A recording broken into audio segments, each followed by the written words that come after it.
speaker, Darlene Winston. Our third speaker will be presenting her research and presentation project. Her speech will be 5 to 7 minutes. Darlene Winston retired in January from a 43-year career in retail banking. Darlene has decided to write a memoir of her career as a Black woman in banking. In doing her research for this project, Darlene has taken a course at Brunswick Community College on how to write a nonfiction book. Interesting. Some of the other resources that she has used include theadventurouswriter.com, 52 ways to write interesting leads or introductions, how to write an online.com, Keep It Real, everything you need to know about researching and writing creative nonfiction by Lee Gutkin, and The Classic Guide to Writing Nonfiction by William Zinsser.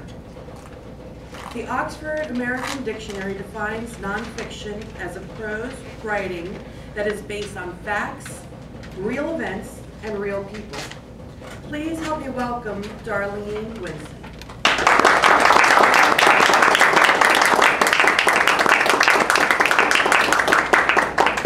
Today I'm going to do something I don't normally do, and I'll have my notes with me only because this is a research project. I don't usually use notes because I get into this dance of taking off my glasses, putting them on.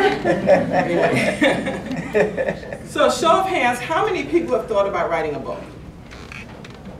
Absolutely. We all think about it because we think we have this unique story that everyone wants to read about. I decided a few months after I retired to do a memoir on my career in banking. And in my research, what I discovered was that in writing nonfiction, there are many different styles and genres. You can write to advise people, you can write to entertain them or educate them, you can write about personal information, and the list goes on and on.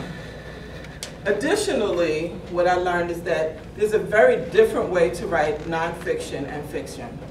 In nonfiction, there are all these components that go into it before you even start. And today what I'm going to do is talk to you about those first 4 components.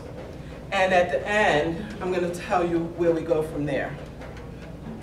So the 4 components we're going to talk about today are your interest, your approach to the book, the objectives you have for writing the book, and the genre that you're going to write in.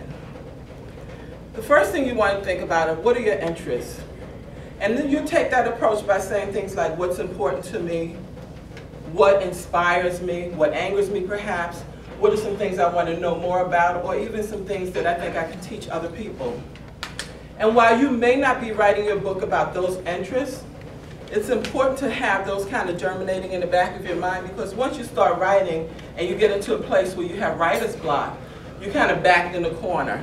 So you want to use some of those interests to perhaps take a different path and write your story through one of those interesting places that you've identified. The next thing you want to think about is your approach.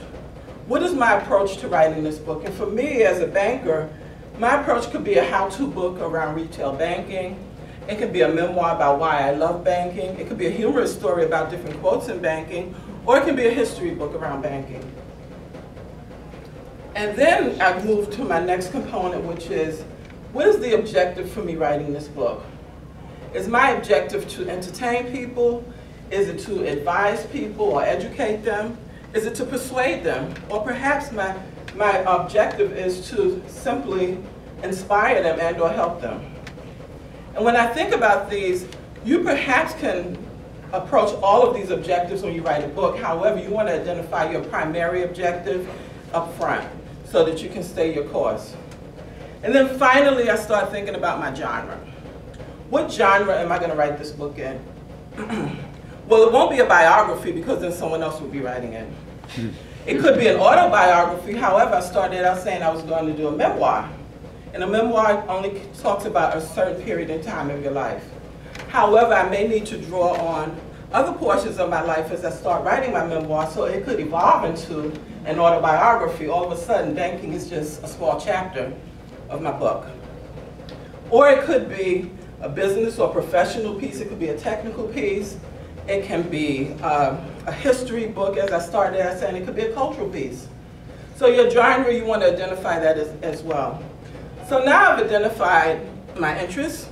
I know the approach I'm taking. I know what objectives I'll be using, my objective for writing the book. And I know what genre I'm going to be writing in. And this is where you get to the fun part, because now you have all of that, and your next job is to write a descriptive statement. And your descriptive statement is that thing that hooks people into wanting to read your book. So we walk in a bookstore, and generally what we do, we pick up a book, we read the back, we open the book, we may read the prologue, we may open it to the middle and read a couple of sentences. Those are the things that captures a reader's attention. So when I think about my descriptive statement, I can start it out by saying, the educational autobiography of Darlene Winston, well, who cares? Probably not even my family.